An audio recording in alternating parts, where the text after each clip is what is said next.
a 100% chance of a laugh thunderstorm. Four men with different viewpoints take a movie, show, or documentary and review it uncensored, unfiltered, uncompromised, with no holds barred. Join BS3, Wilkes, King Dog, and H-Rap B as they take on Hollywood their own way. BS3 Network proudly presents The Forecast, where H-Rap B always predicts, if I owe you something, I ain't got it. And if you need it, get it from God. live every Monday at 8:30 p.m. Central. Check your local listings for your viewing and listening pleasure.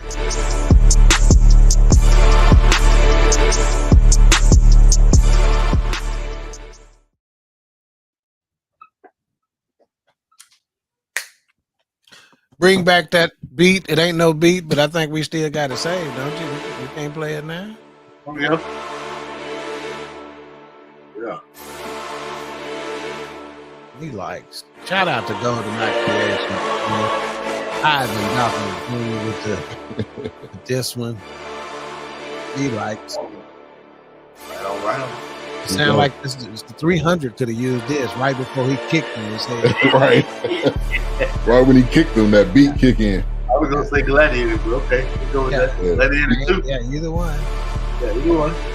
Yeah, matter of fact, when I was requesting this beat, I was kind of telling him what I wanted, you know, and I was telling him about some of the horns and some of that stuff. He goes, "Daddy, you asking for a composition, not a beat, you know." And I'm like, "Well, you composing, hell."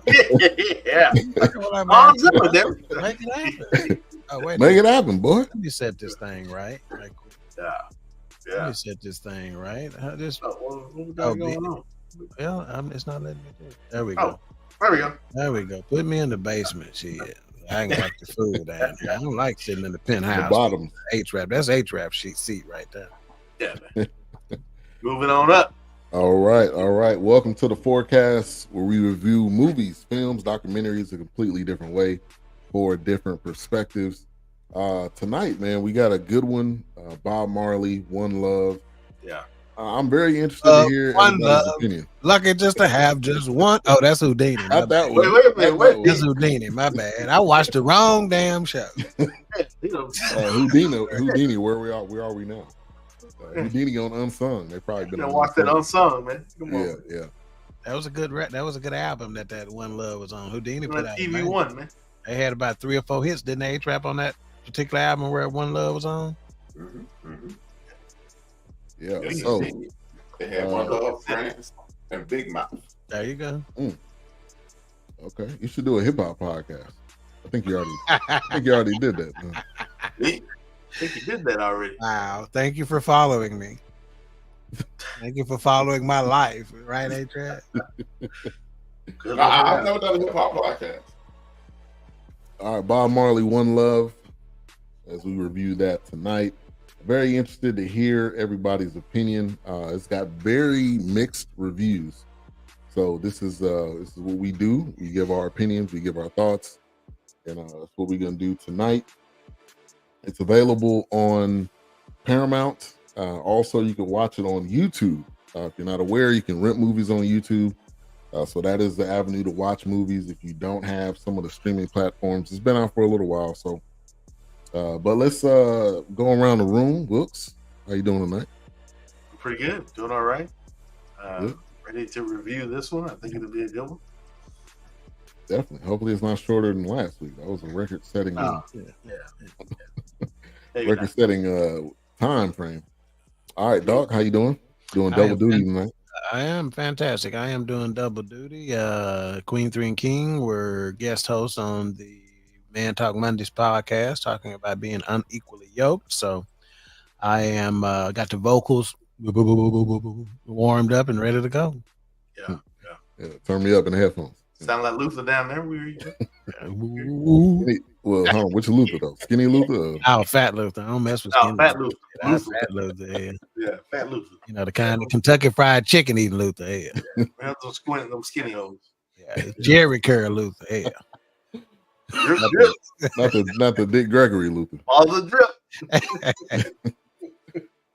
Hey, Trav, what's going on? man. I'm good. I'm good. I'm Kentucky Fried Chicken eating meat. Right. I'm church stick. Now, on my cheat day yesterday, I got me some Popeyes. Look at here, son. Oh man. After the first wing, I was like, "This what I'm talking about." Did you put that helmet on like Jerry Rice and put the wing in there and put the wing with the helmet on? Yeah, I always put a helmet on. I ain't having no more kids. Hey man, chill out, man. Chill out, man. Roll the next one, man. Roll the next. Ain't talking about me, man. Next. Oh, okay. Come on, man. You talking about me, man? All right, man. So initial thoughts. Bob Marley, One Love. A-Trap, I'm gonna come to you first. Initial thoughts on this biographical. Well, y'all know how I feel about biopics. Yeah. But this was a very solid movie. I mean, I enjoyed it. It was good to get some information out there that most people didn't know. And what I like about, even though I don't like the concept of biopics, what I do like about biopics is if it is done well, it hopefully will induce you to look into things more. I appreciate this one, but I do understand why people had issue with it. Yeah. All right, Doc. Plot first or my thoughts first? Plot first. All right. Jamaican singer-songwriter Bob Marley. One Love is a 2024 American biographical drama musical film based on the life of reggae singer and songwriter Bob Marley, played by Kingsley Ben-Adir, from his rise to fame in the mid-1970s up until his death in 1981. Bob Marley overcomes adversity to become the most famous reggae musician in the world. The film is directed by Reynaldo Marcus Green, who co-wrote the screenplay with Terrence Winter, Frankie Flowers, and Zach Balin. It also stars Lashana Lynch as Rita Marley and James Norton as Chris Blackwell. The film premiered at the Carib 5 in Kingston, Jamaica on January 23rd, 2024, which is, I think, is super dope, and was released in the United States by Paramount Pictures on February 4th, 2024. It received mixed reviews from critics and grossed $179 million worldwide on a budget of $77 million.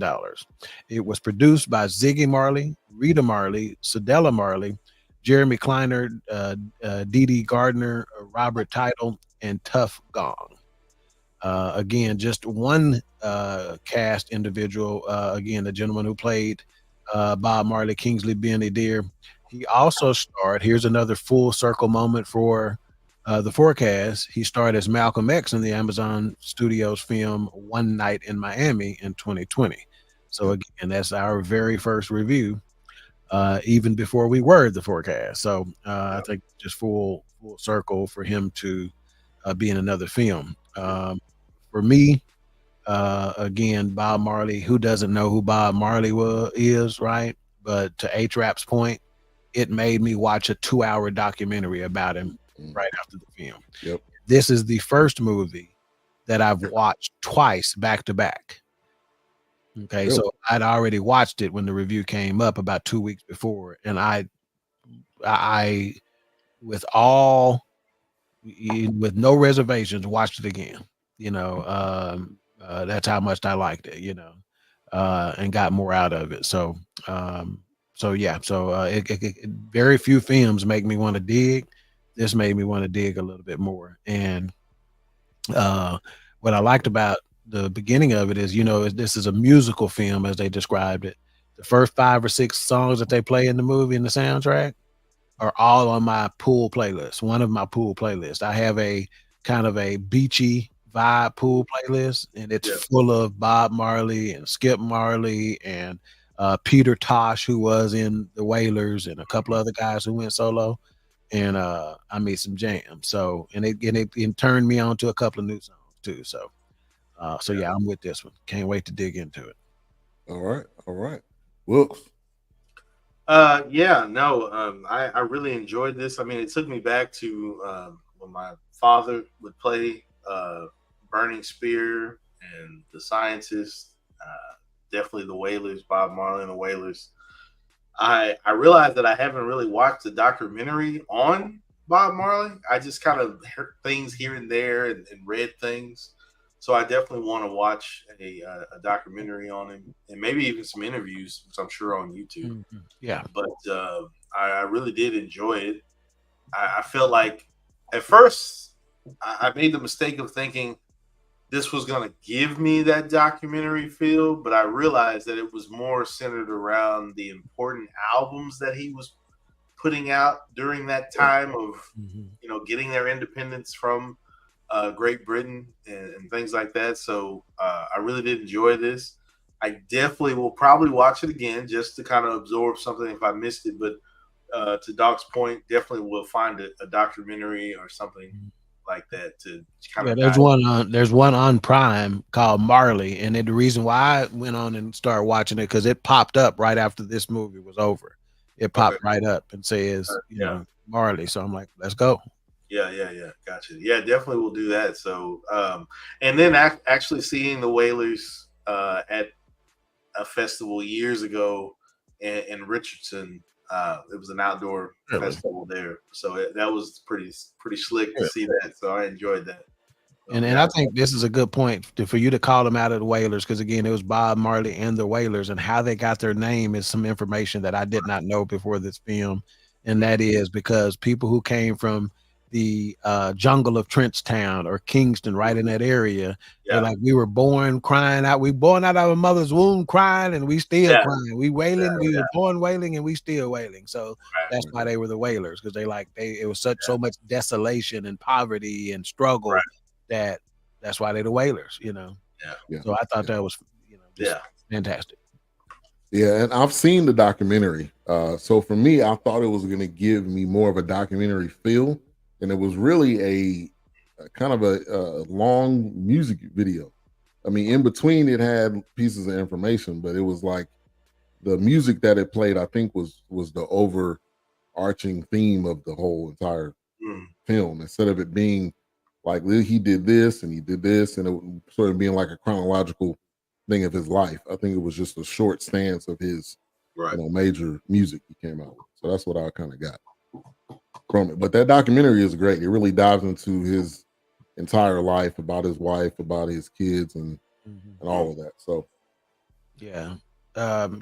wifey actually watched this with me as well, and she made her start digging. She on Google. Finding out that he's got 7 kids. Yeah. While he was married to Rita. He was getting it in. Bang, bang, bang, bang. He was getting it in. Don't tell nobody. Don't tell nobody. But I agree with A-Trap. I immediately thought about A-Trap. When that was over and the credits started rolling, I was like, man, this missed a lot. But I think when we did Shirley was just about a specific time in her life, and this was Shirley really from What's Happening. Shirley from What's Happening? Nah, man. But I think it was just about a kind of a short stint about his life, a snippet of him to like you said, dog, make you research him. So maybe that was the goal, to get people to find out more about him. And instead of giving them all of it, but his kids were executive producers on it. So, because I was more interested to see, was Rita Marley on board? Was his kids on board? It sounds like the 2 kids, obviously, that executive produced it were, but one of the sons didn't get. Yeah, she was a producer. Yeah, one of the sons felt like he could have acted as his dad, but he was like, they never reached out to me. So, there might have been a little bit of. Could have been possibly some division there. But let's see. We got Knox in the building. Thank you for tuning in. So to mentioning that, because I thought the guy who played the young adult Bob Marley, he really looked like Bob Marley back when he was younger. Yeah. So I had to look and say, man, was that dude, is he a Marley? I had to go look to see if he was a Marley. He wasn't, but he looked pretty doggone close to pretty close. Bob Marley, Pretty close. That guy is Quan Dejai Enriquez is who played the young adult Bob Marley. Quan Dejai Enriquez. And we got your movie on the list, Theodore. So that'll be coming up next in the next couple of weeks. And we got Chef Jeff in the building. Thank you for tuning in. He said, "What's up, fellas? We got all 4 this week." Yeah, man, it's 2 weeks in a row. Knock on wood, knock on the walls. Yeah. But yeah, we all in the building. Make sure to check out this dope cooking show tomorrow at 5:30 on BS3 Network. Right. Knox is also doing a show. I'm loving the content with him and Chief Rocker on StreamYard now. So good to see you guys. Bishop Dr. Brian. Yeah. There you go, Anthony. Brian D. Williams. Yeah. That definitely sounds like a pastor name. That's that pastor name that passed the bucket, twice. Yeah, you ain't got enough. My pass the bucket around one more time. No, don't leave. Don't leave. Don't leave just yet. You're right. Benediction. Right. Right. Exactly. Right. All right. So 1976, Jamaica was separating from Great Britain, and that was kind of the another of the themes of this, and that's where I think probably some of Bob Marley's biggest hits came in during that particular time and that turmoil and the things that was going on. And I looked it up, and it was filmed in Jamaica, so that's I think a positive point. Sometimes you got these films and it's about Jamaica, but it's filmed in Florida or something like that. So they kept it. I think they kept it, the best that they could. And in total, the production employed over 2,000 Jamaicans, including more than 400 cast and crew members and 1,800 background actors. So, I mean, I think they did the best to include the actual people that were involved. So, the point I'm going to get to now, and I'll go to you guys. So, like artists that we see, when it's political conflict, sometimes, or any type of conflict or any type of big issue, sometimes they move away from it. But this was Bob Marley's entire, I think, goal and focus was about people. So, A-Trap, I'll come to you. Kind of, as the film starts going through and it's talking about his feelings and how he sees everything that was going on.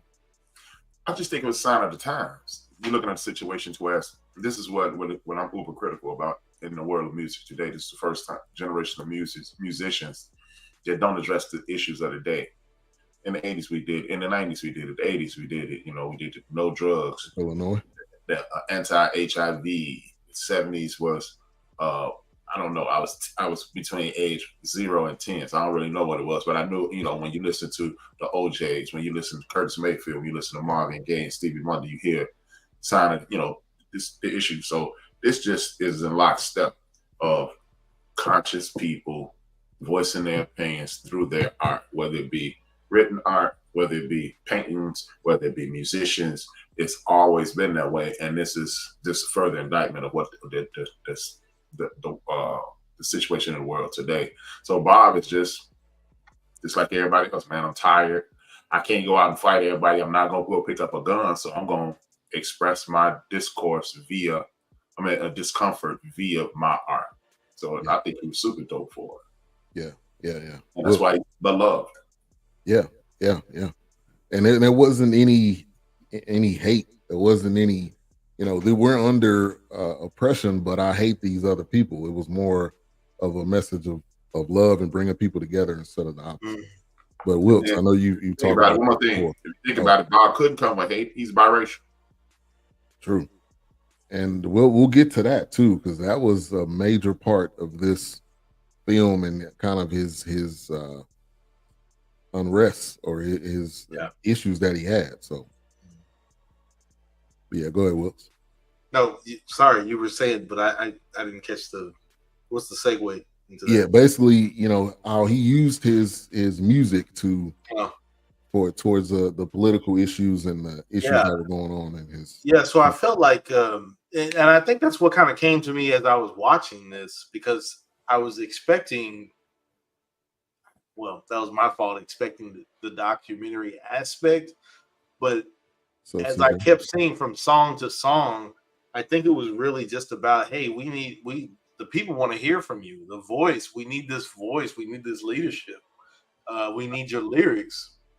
And of course, I'll share my final thoughts at the end, because I have something that actually stood out to me at the end of this movie, and it kind of came full circle. But Yeah, I feel like, and I think he realized the moment. I think he championed the people. I think he stepped into the moment.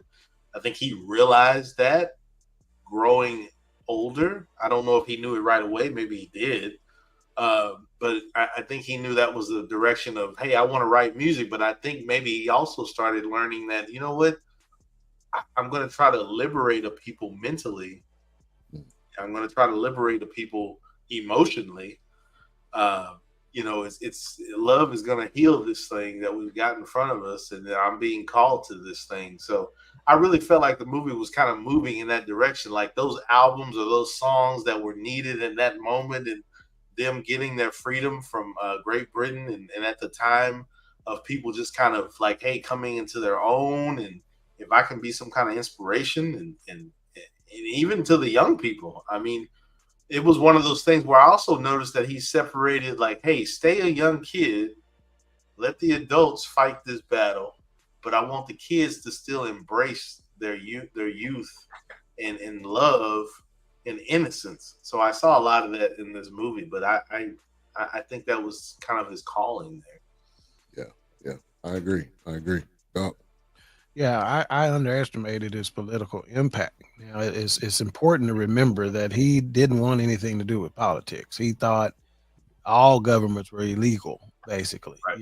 and he was not into politics, Mhm. but his message had a great political impact, Yeah. and I think as he got older and more mature or whatever, he felt that impact and saw the difference it was making, like I said, I don't even know that when he started, he realized it was going to have the impact that it did, but he found himself, especially in the Rastafarian, which I didn't know was a religion, but that once he got into that and in depth of that played an impact as well. And, he became that dude that when he talked, you listened, that's why watching his interviews from back then are so engrossing, because he's saying something, and I think the advantage he has to people like us is because of his accent. You got to listen closely, to get it, and when you get it, you get it, Right. Yeah. I 100% agree with that. So he was doing a concert, and this was during everything that was going on. And before the concert, he ended up getting his house ended up getting ambushed. Now, my question to you guys: who was the shooter? Do you remember him from a previous film? Because he's been in something else. Nobody. I didn't catch it. He was Judas in the Book of Clarence. Oh, really? Same guy. Yeah. Surprisingly enough. Yeah. I didn't catch that. Shout out to Wesley Snipes. What'd you say? Shout out to Wesley Snipes refused to be the shooter at Malcolm X because he said, I ain't going down in history as the dude who shot Malcolm X. Yeah.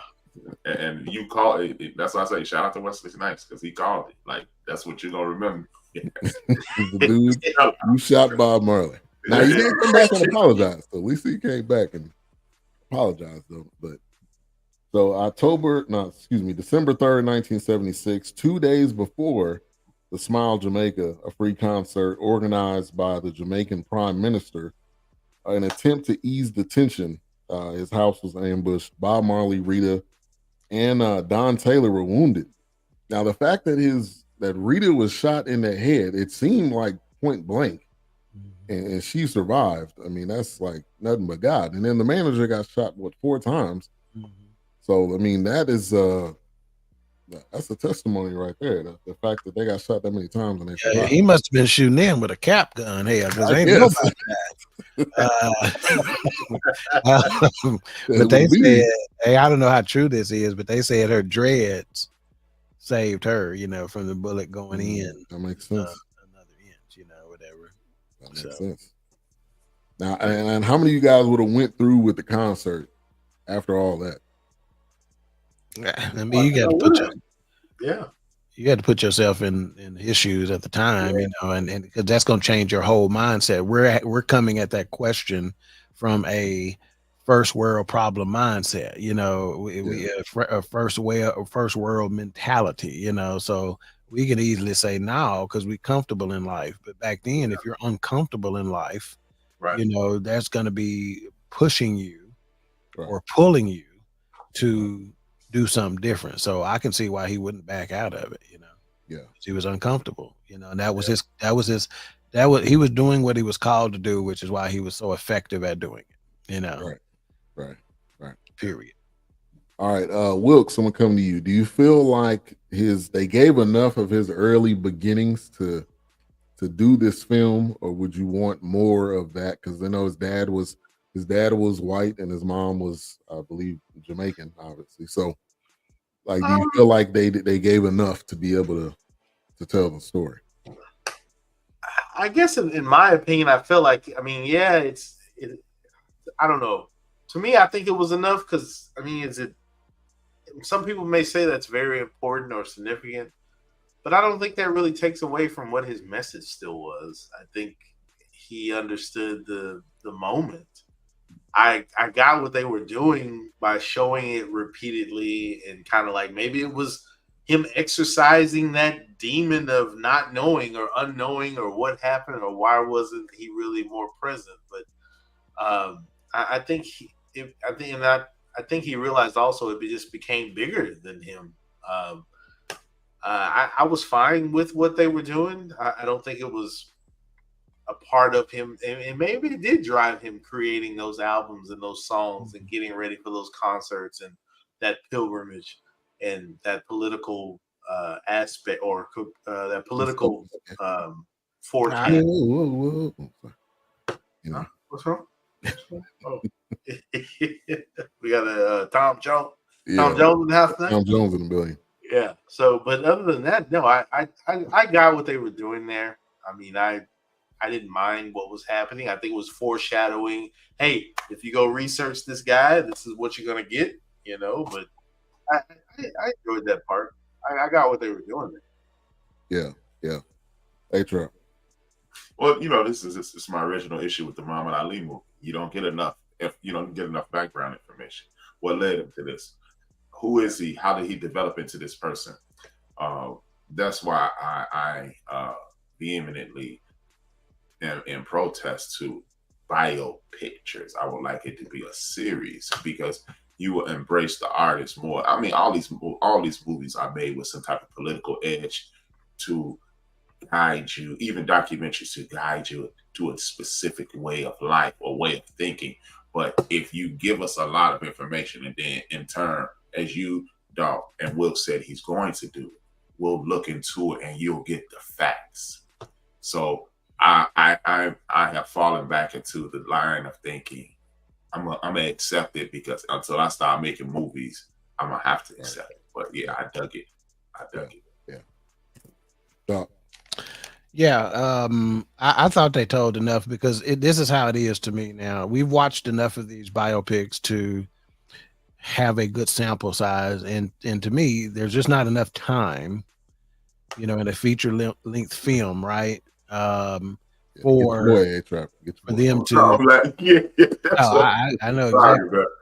But there's not enough time in a feature length film to be able to get all of those details. So there is a way that you can give us enough of the detail to understand the significance of how it played a role. And I thought they did a good job of showing us how his early days impacted his latter days. Yeah. So in this particular film, I think they showed us enough of it. Yeah. Big Illinois says this is A-Trap's boy right here. I was waiting for Marley to sing "Kill the White People," but by my record first, then I realized I was a Saturday Night Live skit.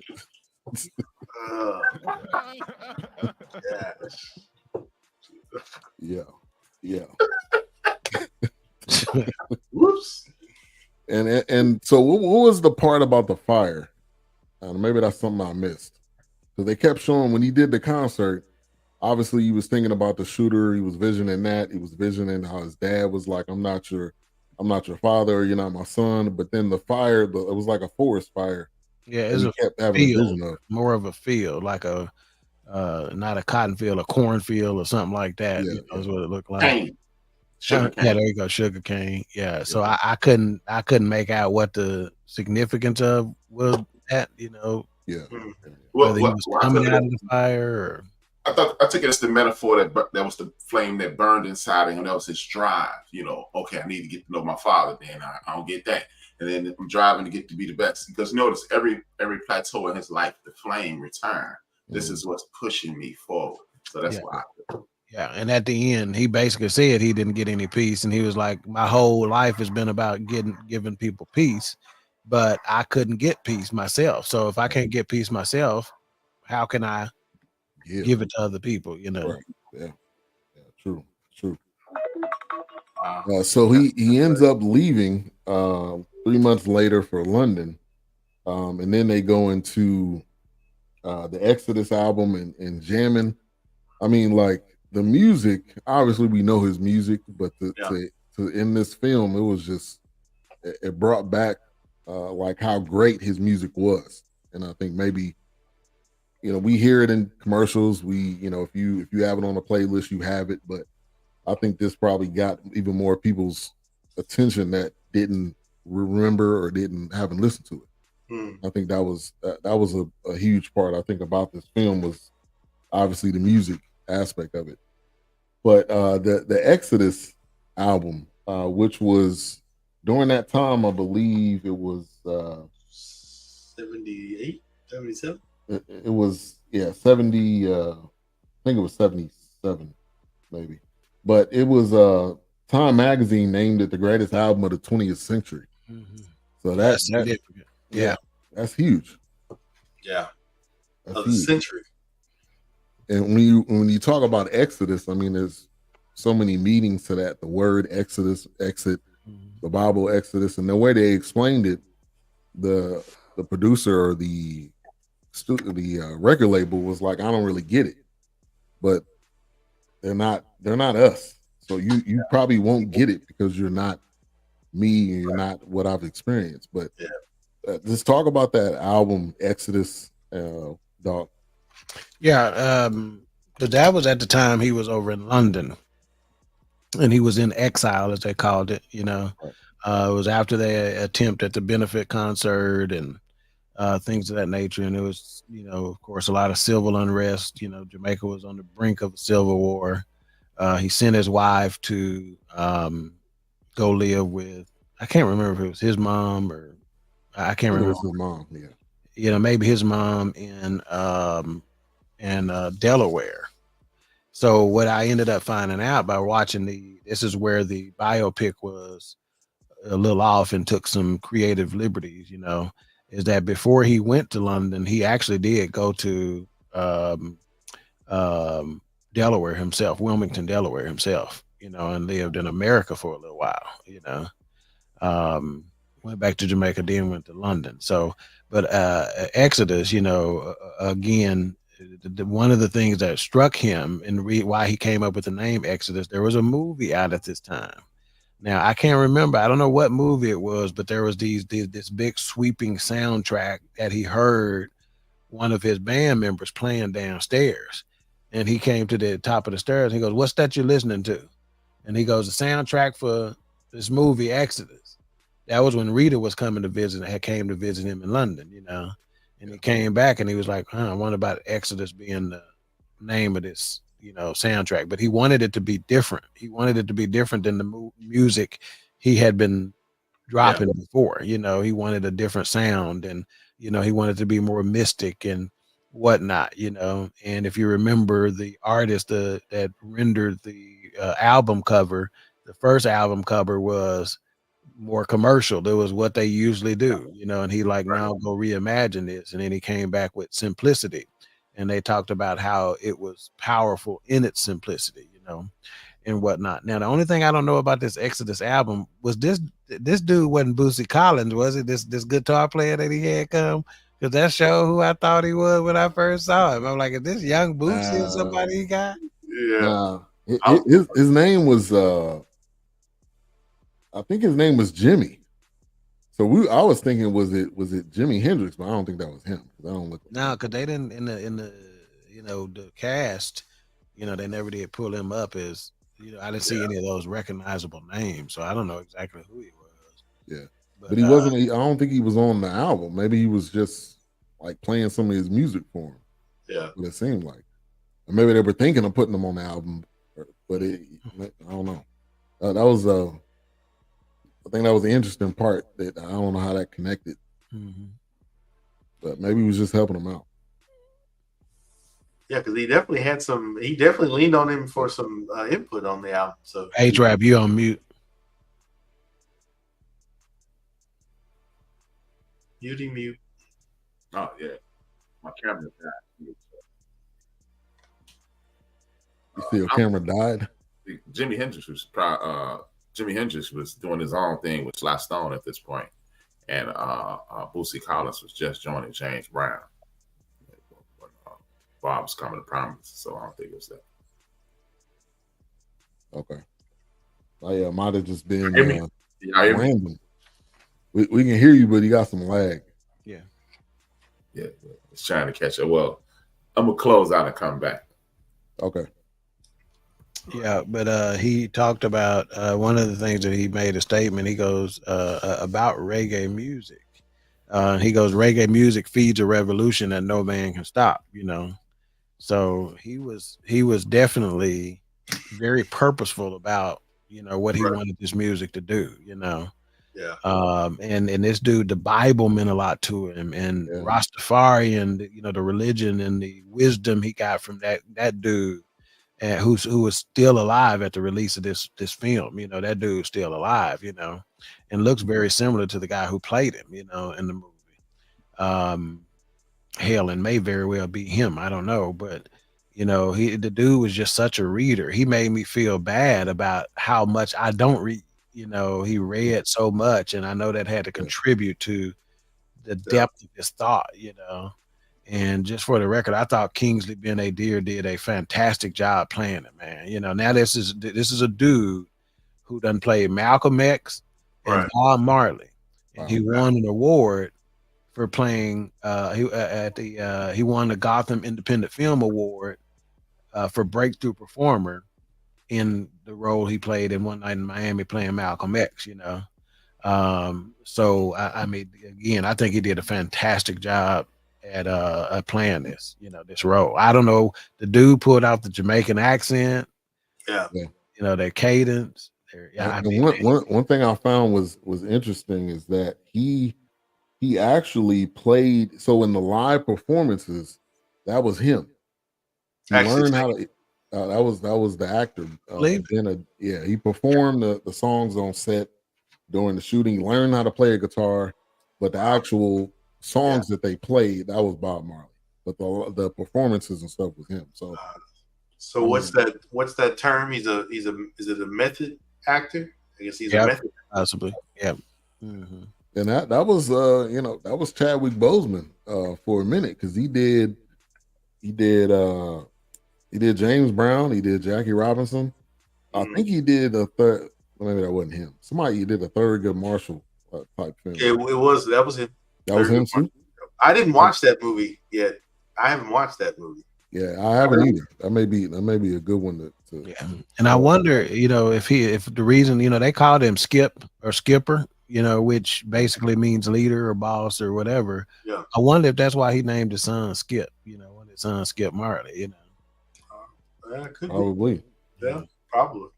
Probably. And they really showed the kids just a couple times. So I mean, obviously that wasn't the.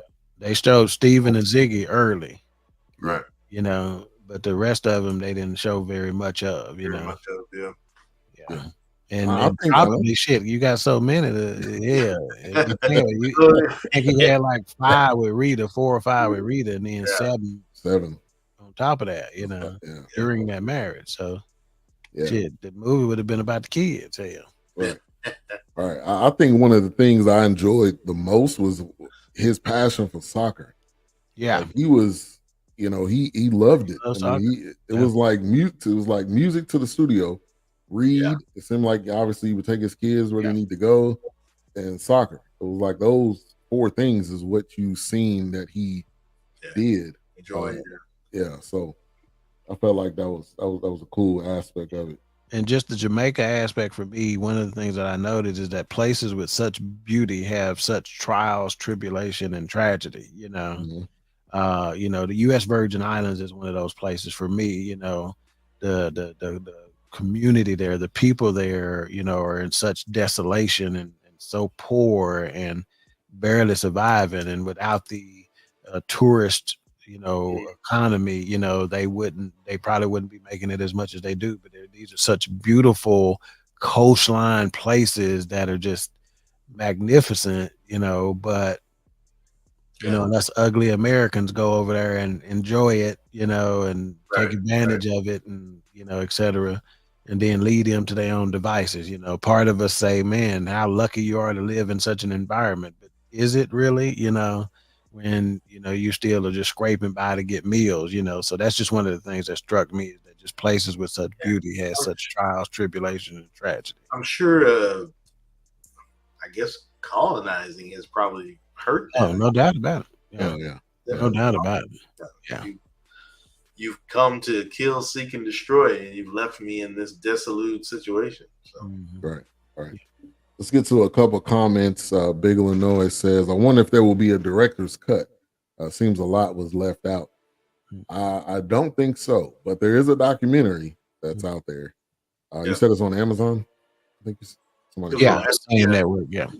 Kyle Marley. Just Kyle Marley. There's a documentary that's out there. I would definitely suggest checking that out, because that'll probably give you that that information that you need. I would definitely suggest checking that out, because that'll probably. I think we're hearing the feedback from A-Draft, because it didn't start till he got out. I would definitely suggest. Got some feedback. Yeah, I muted him and it went away. Okay. No, I was listening as I rebooted. I needed it was a software update. Oh, okay. Also, we got Cedric Trotter. Thank you for tuning in. Rich, remember appreciate you tuning in. Definitely appreciate that. All right, so Simmer Down was their first hit, which that was even, I think that was when they did kind of a flashback, and they went to the studio, and the guy was like, yeah, this is the Wailers. And he was like, man, I ain't got no time for that. Who is this? And so I guess he allowed him to come in or something. And they end up singing. He was like, nah, I don't want to hear none of this. And then when they did the Simmer Down, it was like, okay, that's a hit. Yeah. And that was kind of what I liked about it is the dude in the engineer's booth, at first he was like, nah, man, they ain't ready, whatever. And then they started singing Simmer Down, and he was up on one knee up in there like, get Yeah, I love that. That was one of my favorite scenes of the movie. He was on one leg up there and had the other one in the air, standing on the windowsill. Yeah, man, but it's always that one hit that somebody hears that takes you to that next level. Yeah. But to Doc's point, real quick, I was gonna mention, if you think a lot of the most successful artists, they have a backstory of pain, of abandonment, and that's he had the same thing. I mean, he dealt with it growing up. Seemed like he didn't really have that stable of a two-parent household, and obviously growing up where he grew up and where he stayed, it was a lot of civil unrest. So that brings the best. Yeah, but his mom came across as a very strong woman. I mean, one of the she called him Nestor. So the Rastafarian leader, when he told him that, he's like, what's your name? And he goes, well, they call me Nestor. And he goes, the messenger.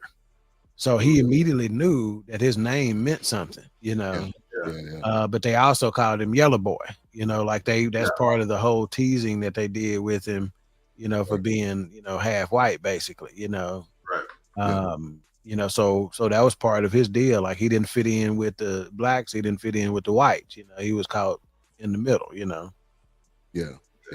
And we agree with you, Cedric. That's the politics of music. Yeah.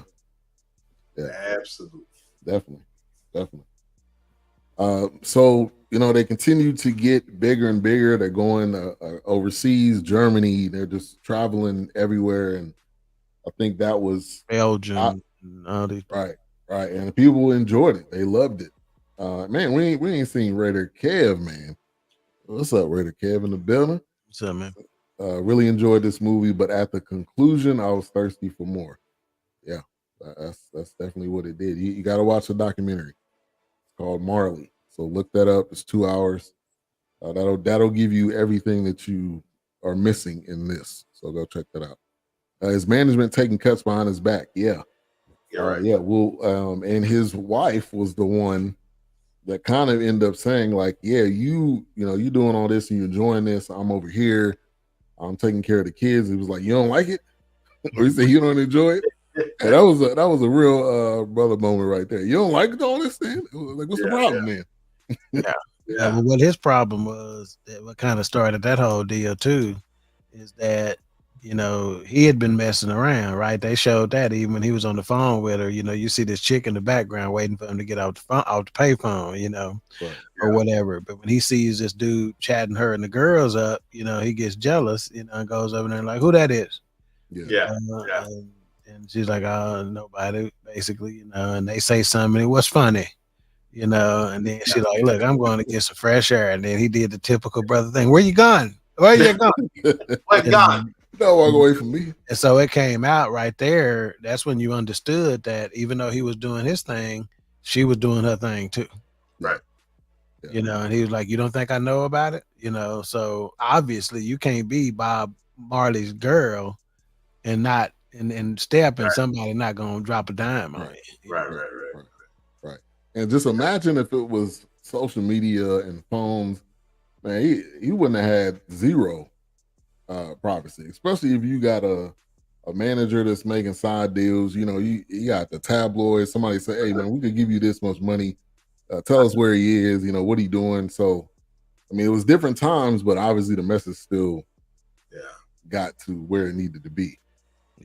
But before he went to another thing that the documentary showed that the movie did not, is that he actually married Rita the day before he left to go to Wilmington, because again, he went to Wilmington, Delaware before he went to London. He married her the day before he left Jamaica. Yeah. So that way they would be married while he was gone, you know. Yeah. So how do you feel the woman that portrayed Rita Marley? How do y'all feel like she did? A-Trap, come to you first.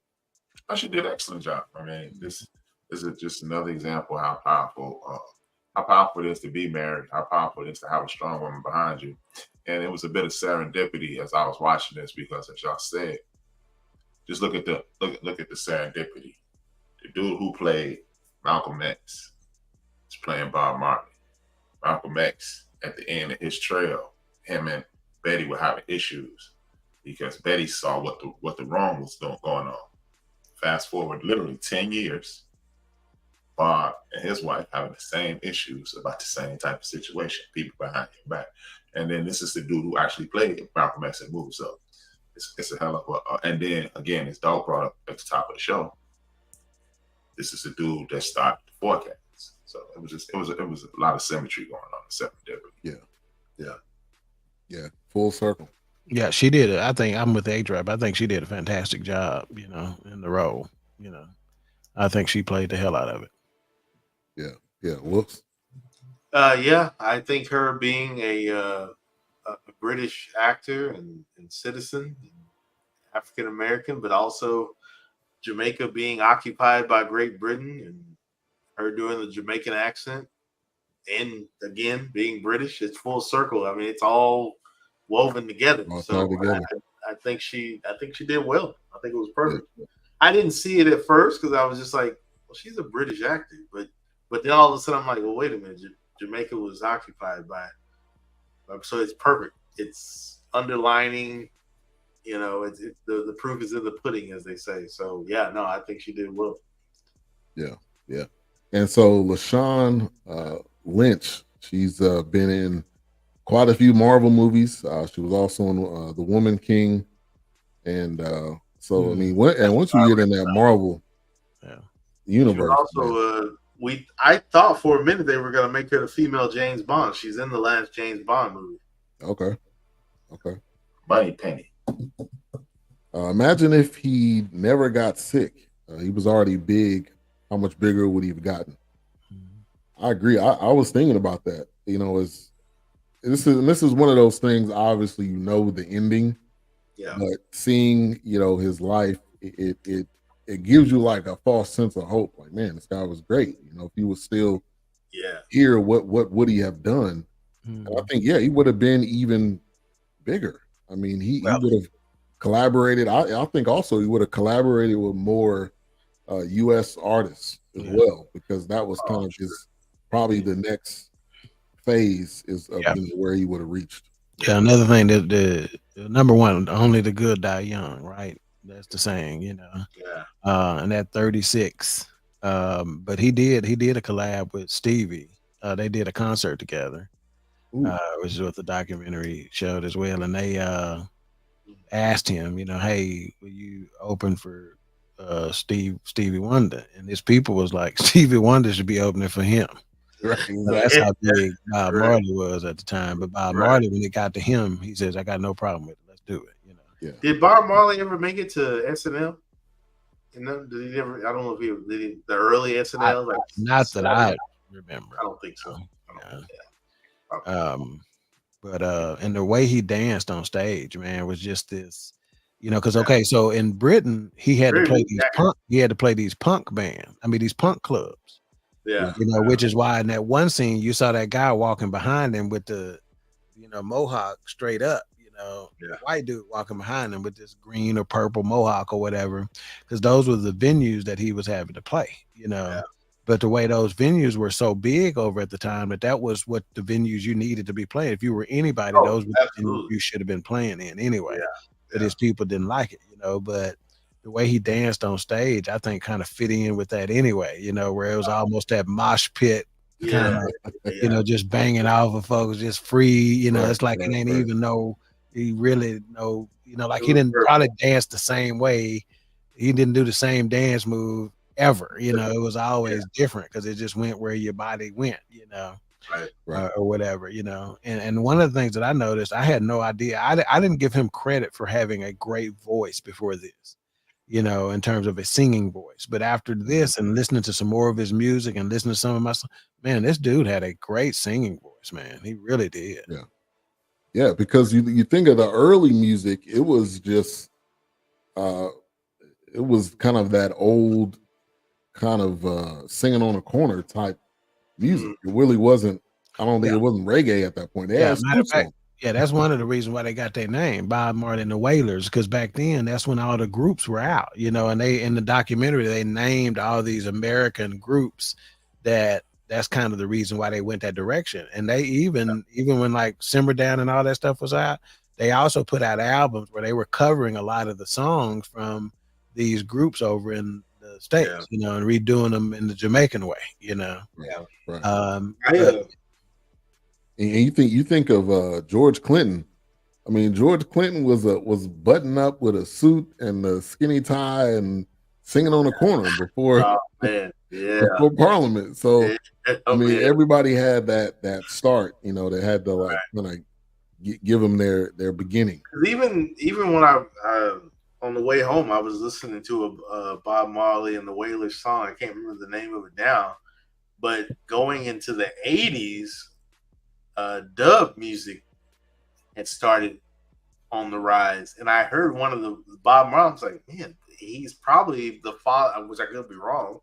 I was like, he's probably also the father of dub music, because dub is different from reggae, even though it has reggae inspiration. But dub relied a lot on the steel drum and the over exaggeration of the synthesized and the bass. So I have to find that song, but I was like, man, they really kind of touched on a lot of different things, and then just dub music took off from there. So yeah, and then reggaeton. I mean, it's obviously it's in the name. You know, that was years later. I don't know when reggaeton. But still, it's and that reggae. He really did this during the Exodus, but that one drop with the drums, man, that is stupid, man. That one drop with reggae, man, it is so stupid. It ain't even funny. It's highly. I mean, it's stupid, you know. But they were talking about how, okay, so it was the recording equipment, the reason why reggae kind of got that little beat to it because it was a return. It was almost like a reverb. Reverb. So whenever they hit this note or the sound, it'd come right back to them. They didn't know it was because of the equipment, you know, like they had this equipment that was new to them and they didn't really know. So they say the reggae sound is actually an accidental sound. You know, they just didn't understand the equipment that they had. Yeah. You know, and so it was causing these things to happen, and they just went with the shit. You know, it's working. Right. What's up, James Montgomery? So what's up, fellas? Really good movie right here. Appreciate you coming through. Co-host of the Ear Hustling podcast. So thank you for stopping through. All right. So so he's playing soccer one day, ends up getting basically tripped or whatever ended up happening, and he ends up injuring his foot. So the story was that the cancer came from that, but looking it up, it was already there, and they said it in this, but it was already there, but that's just what caused someone to look at it and to see that that's what it was. In the documentary, they dogged him about that too, because they were like, "This melanoma, this is a white man's cancer. This didn't come from us." Right. That's what they said about it, man. They couldn't believe it. Like, they was brutally honest in there, man. It wasn't sugarcoating that in that documentary for sure. Yeah, I haven't watched it, but I've heard stories about. I've heard people mentioning that because they were like pushing him to go get it looked. Because it's like, this isn't from us. I've heard that before, like just from like other band members or artists. But I'd have to watch that documentary. And the musicians in his band were a lot more powerful personalities than this movie. I bet. Much more powerful personalities. And when they first started, they said there was a little underlying tension in the group because nobody wanted to become a yes man for the other, Right. Yeah. And then ultimately, even though Bob ended up ascending and being what he was, like your Peter Toshes of the world, like Peter Tosh, man, got this song called "I Am That I Am." Listen to that and tell me you don't see all the spirituality in that song, man. I mean, I'm talking.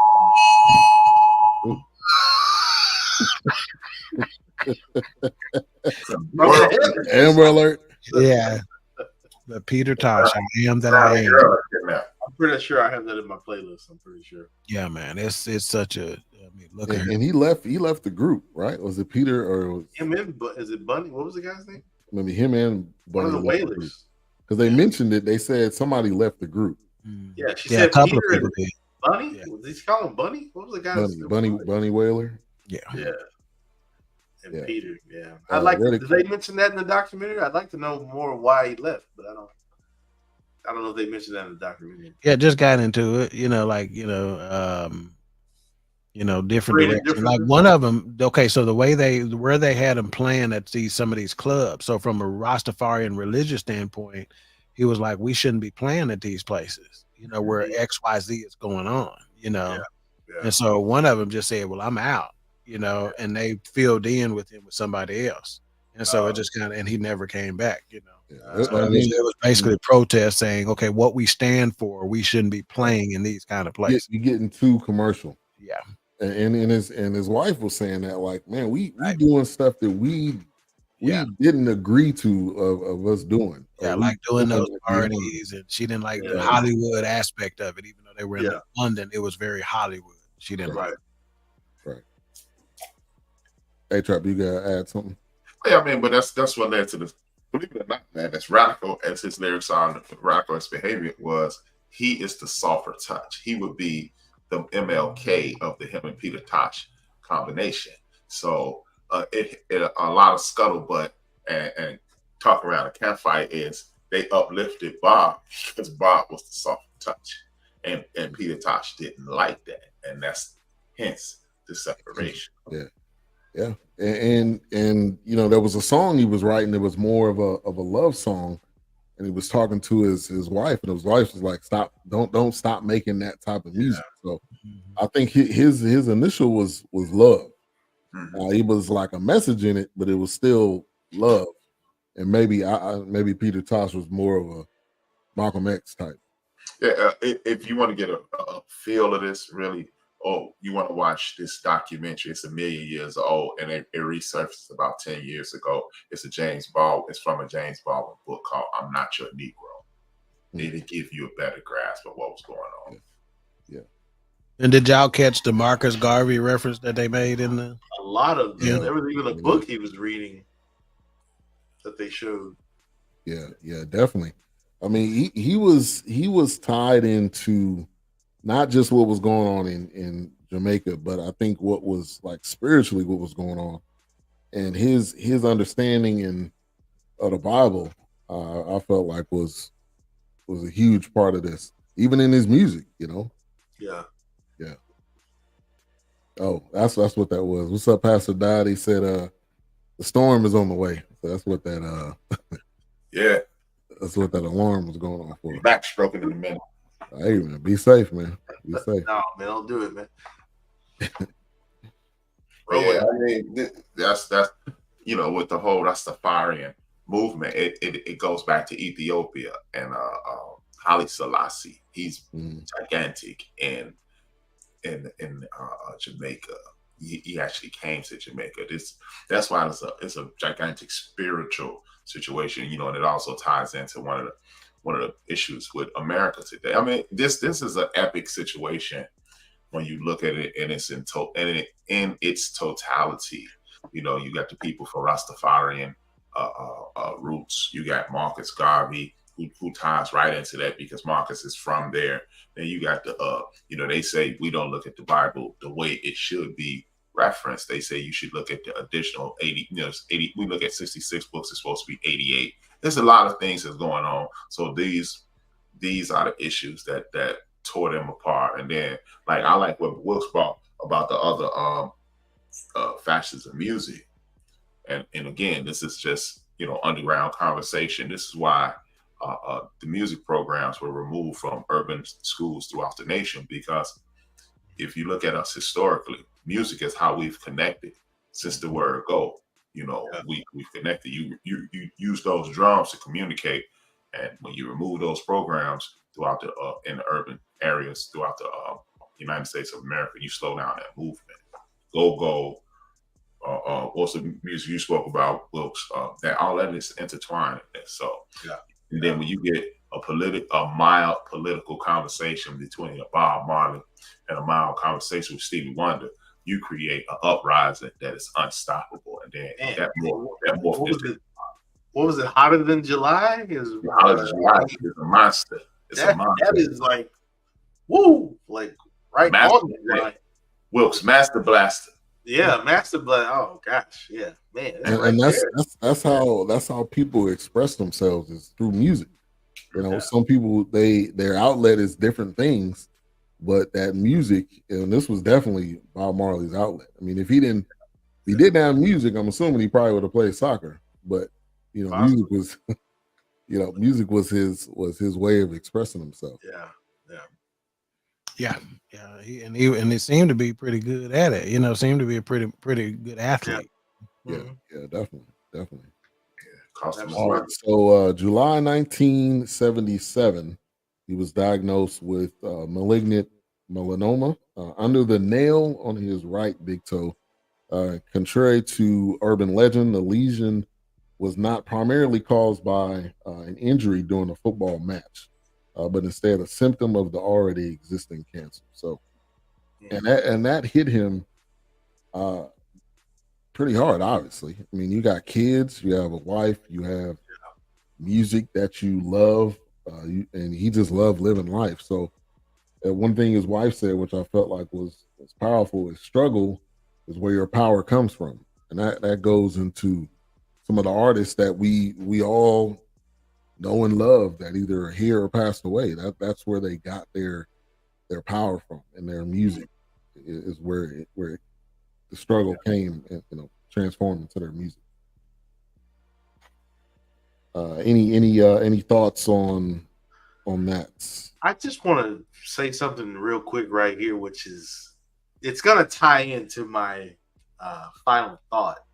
But when I look at these cancers, which cancer happens to most any enabling body, But when you see it, definitely for people that have a message or that is being a type of pilgrimage, even the assassination of our leaders in the Black community, is this like if I can use this or make this term up, is this like a Moses-ism?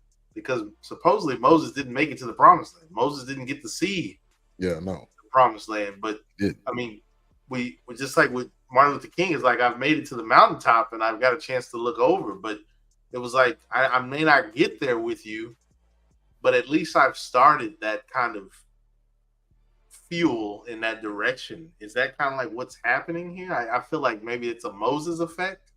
You don't get to see the finished product, but I'll let you see the finished product and I'll give you the blueprint, but you run from it. You run with it after that once I've laid down the blueprint. Maybe that's just in my mind. What's that? I was thinking the same thing. I was literally thinking the same thing. It's horrible how it's an insane coincidence how these people never get to the finish line. I've never seen a dream come to fruition with one of these outrageous people that have hundreds of millions of people following them and saying, "Hey, that's the way." And somehow, some way, something happens. Yes, but it's like I've given you enough meat and manna to run with that. Giving you the blueprint, or the blueprint was delivered to me, and I hand you the baton, and you run with it. So I don't know, but that's just what I just kind of noticed. But that's just me. Let's get to a couple comments. Pastor Dodd, now you know. Now you do know. Before the music, he was famous for doing the Temptation thing. Yeah, we did mention that. He was doing the doo-wop. Yeah. And Moses did see it, but couldn't go into the land. Yeah, and it was Joshua that ended up being the one that was. Joshua kind of went the rest of the way. But I mean, I may be a saying or something, but I mean, a lot of the people you get to talk about the dream, but you don't get to actually live the dream. Yeah, and we've seen that, time. It's almost nightmarish. Right. I don't know. Just something I've just thought about. Just kind of wondered, like, is it still a Moses connection there? But I don't know. Yeah, you pulled it out of my head. Well, that's what I was doing like this. I was like, right, you pulled it right out of my head. And like every time you get to that, and even with the Black Panther Party, I mean, you've got, it's just like you get to that point, and it's like, right. And kind of going back to his dad, the gentleman that he ran into when he was at the around the campfire, I think that was more of his father figure, because I think he was kind of deciding if he wanted to go through with one of the tours he was getting ready to go on. He kind of went there for wisdom. So he had and it seemed like that was a good his inner circle or his wisdom that he needed. So even though he didn't have his dad, I think that was the guy, or group of guys that he went to. Right. Cedric said the music kept them going and together, because even after Bob passed away, they still kept singing, and to this day, they still celebrate his legacy. Oh yeah, I mean, oh gosh, I think you got to. Yeah. And even his son, his sons, I don't know how many of them are in music, but I know there's a few. Damian Marley ended up doing an album with Nas. Mm-hmm. So I mean, like if your legacy is left obviously through your kids, but also like a nation that he left a legacy. So there's a lot. Even though he didn't see it, he impacted probably so much than what he could even imagine. Yeah, man, it did that, but to live that life and know, hey, man, it may not happen for you. Yeah. Right. Whew. Eesh. Yeah.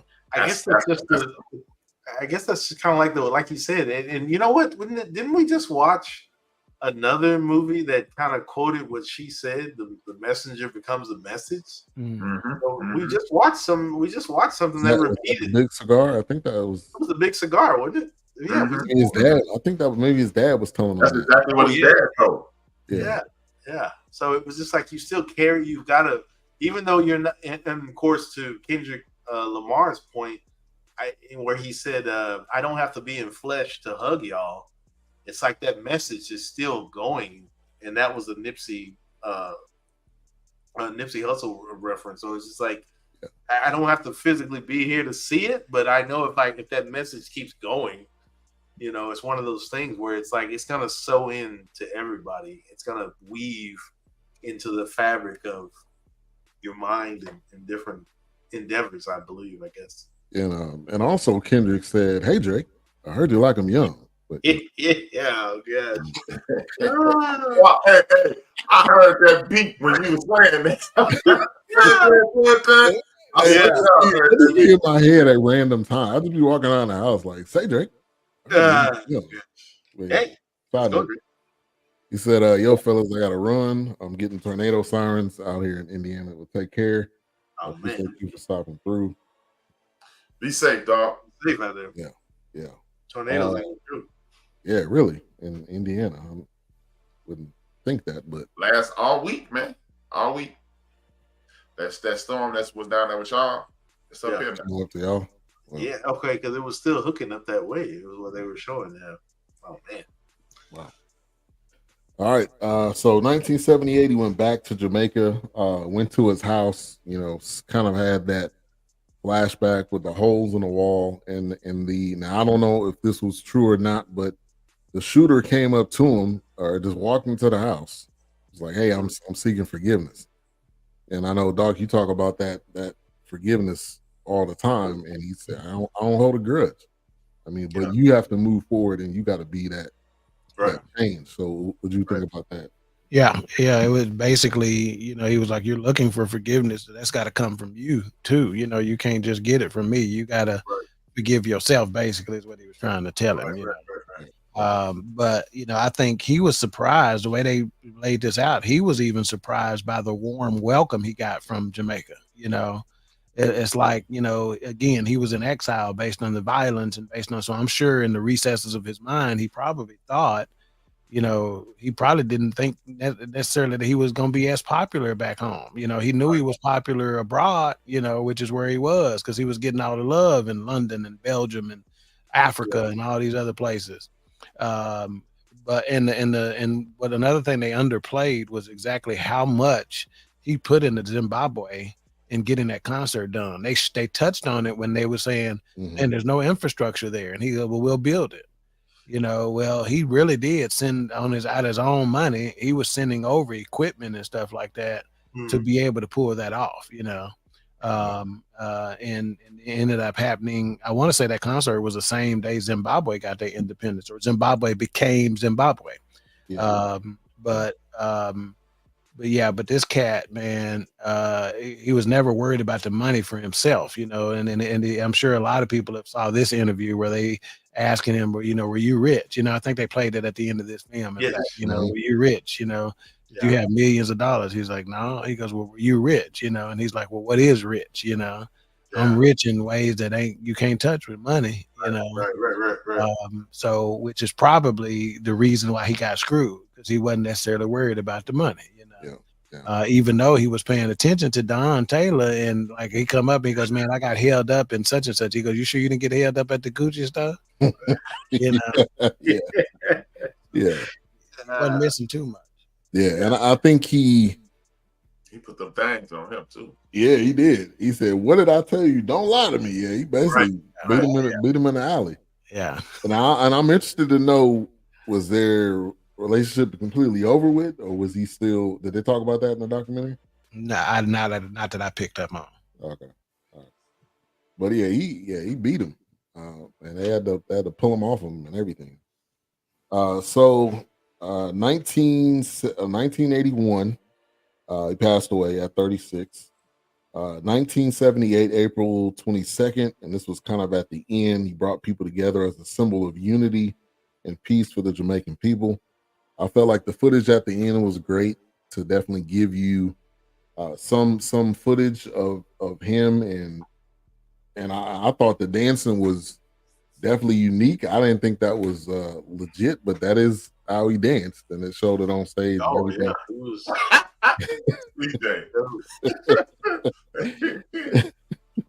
He said, man, you can't be cool with someone after. Yeah, you're right about that. Yeah. He beat him like he stole something, Right, which he like did. that. He was stealing money. He was taking Yeah. side deals, you know. So yeah, you're right. You true. can be It's cool true. after that. I agree with you 100%. Right on. 1980, Doc. He finally reached Africa. He performed to commemorate the end of the colonial run in Zimbabwe. So I don't know if it was on that day or what, but it was good timing for them and a good, celebration to have. Yeah, the way they tell it for sure in the documentary was that it was on the same day because they didn't really give a whole bunch of detail in the movie about the Africa situation. Just that the label didn't want him to go necessarily because it was no infrastructure. Just like the label didn't want him to release the Exodus, they wanted him to be more commercial with it. And it's like, man, we got to sell records, And then when the record goes platinum or whatever it went. And like you believe now, Right. It was like, man, great idea. We were thinking the same thing. We just didn't say it. Get out. Get out. Right. Which how many things are on the shelf that would have been fantastic that never saw the light of day because some record exec who thinks they know, but these artists sometimes have the pulse of the people because they are destined to be where they are, Yeah, exactly. They are operating in a calling, Right. So you just, like I say, you just never know what's been shelved that's better, True. I mean, and how many times artists have went to one label, they didn't like it. I mean, the Kanye story, you went to 4 different labels and they were like, nah, man, you a producer that rap. We don't want that. Yeah. And on this Exodus thing, one of the things they said about Exodus is Exodus appearing less, but being more. And that's exactly what it turned out to be. Right. And it was like, Bob, your face isn't on here. We can't sell this without your face on there. And at the top in the small lettering is Bob Marley and the Wailers, but Exodus was the big, and that was probably his biggest album, during that time. So yeah, biggest of the 20th century. Right. Facts. All right. Final thoughts and Mike rating as we end the episode. Bob Marley, One Love. We're gonna go to A-Trap first. I'm gonna give this a 4.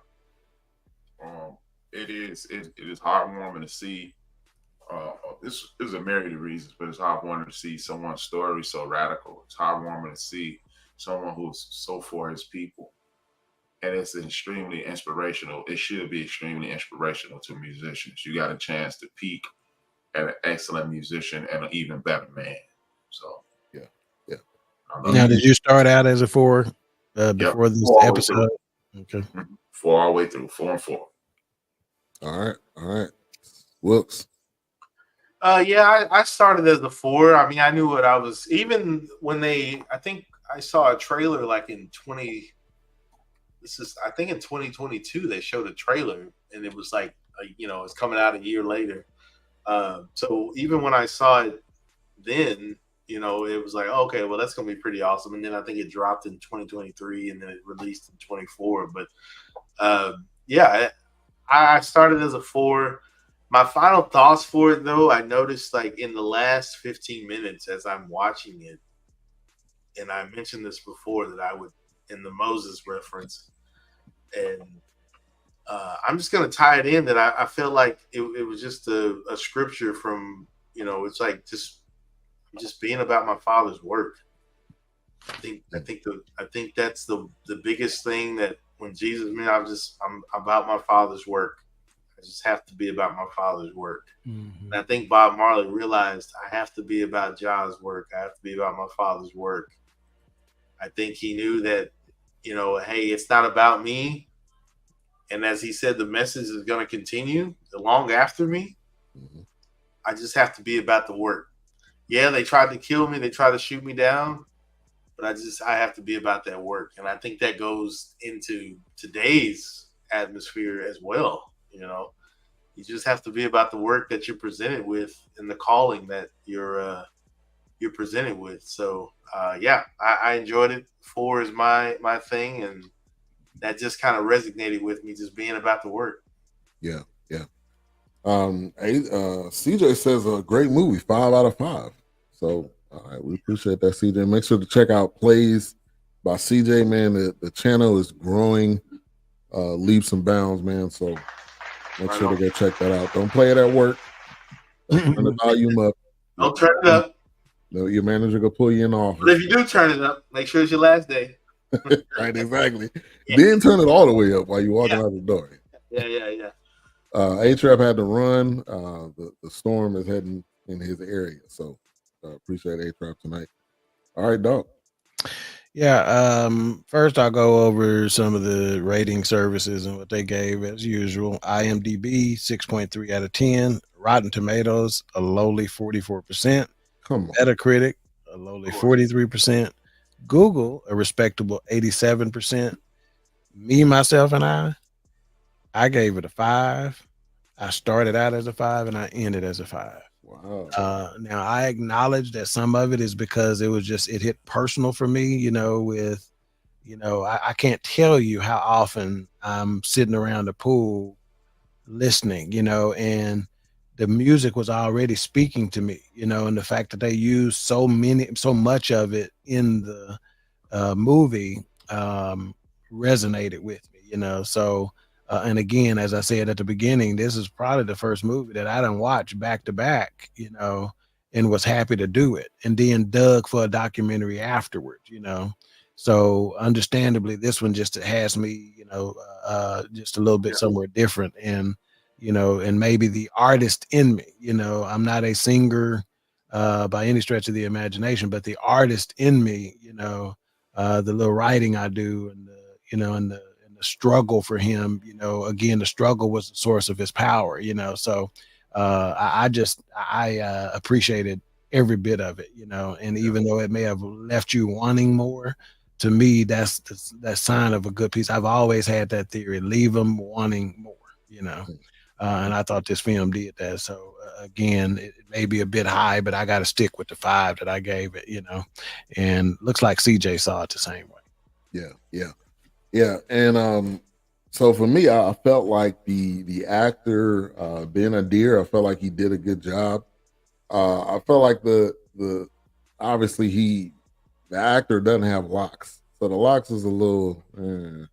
Felt like they could have did better, but it's hard to do hair. I mean, I'm not gonna knock on, especially black hair. I'm not gonna knock on that too much, but I'm gonna give it a 3.5. I was at a 3.5. I'm gonna keep it at a 3.5.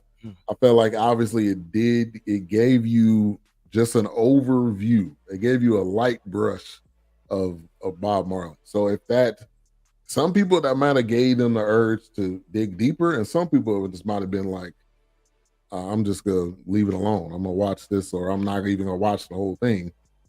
So I'm gonna leave it at a 3.5. I felt like it was good. I'm not gonna go to like 4 or 5, but I felt like it was solid.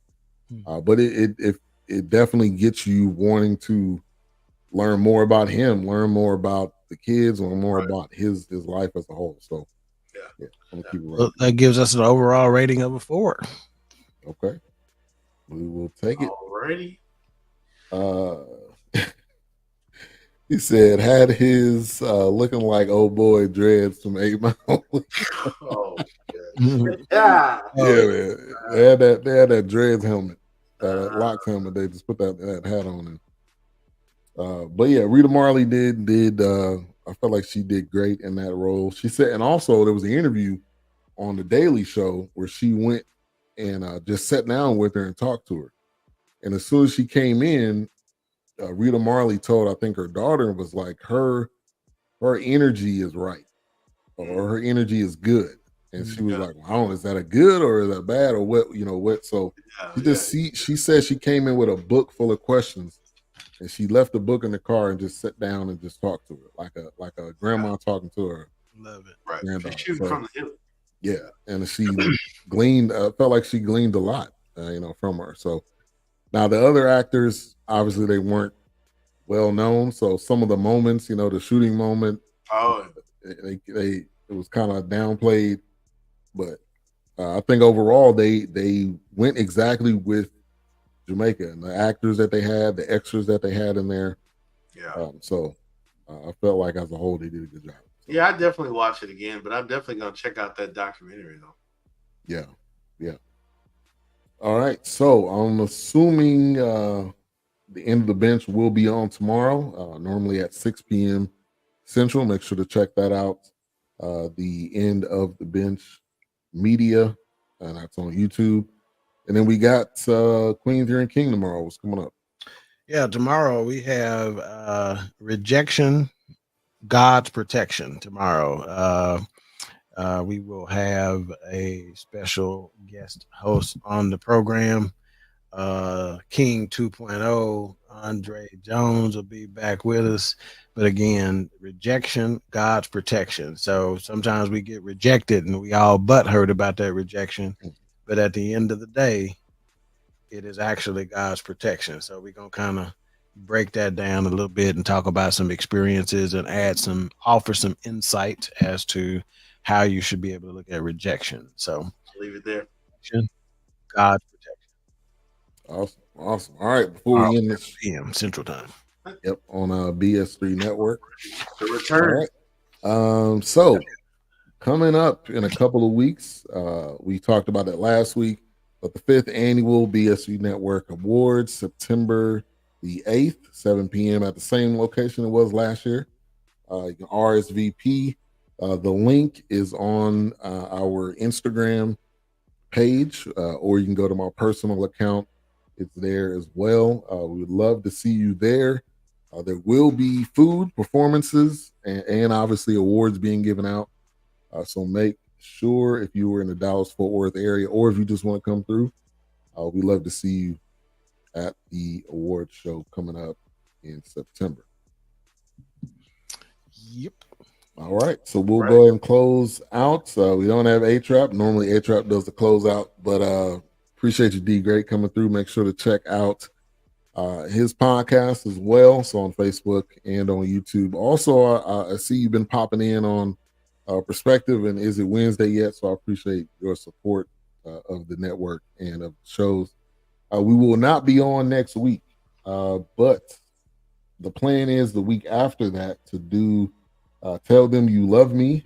It's I believe it's a documentary or a film, so get your head start. You can go ahead and start watching that now, and we will see you when we see. Peace. 2 and 2. Maybe.